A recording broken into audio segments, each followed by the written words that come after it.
ये है असली सॉन्ग खेसारी लाल का तेल और ओरिजिनल सॉन्ग।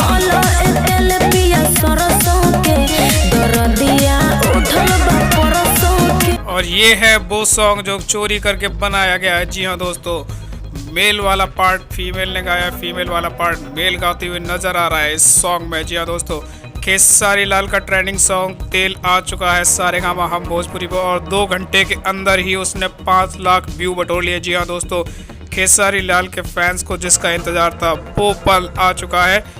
आप लोग देख सकते हैं ट्रेंडिंग स्टार खेसारी लाल का सॉन्ग सारेगामा भोजपुरी पर। जी हाँ दोस्तों, और किसका सॉन्ग आपको ज़्यादा अच्छा लगा कमेंट बॉक्स में ज़रूर बताएं और अपने फेवरेट स्टार को सपोर्ट करने के लिए है कमेंट बॉक्स में #ट्रेंडिंग स्टार लिखना ना भूलें। धन्यवाद।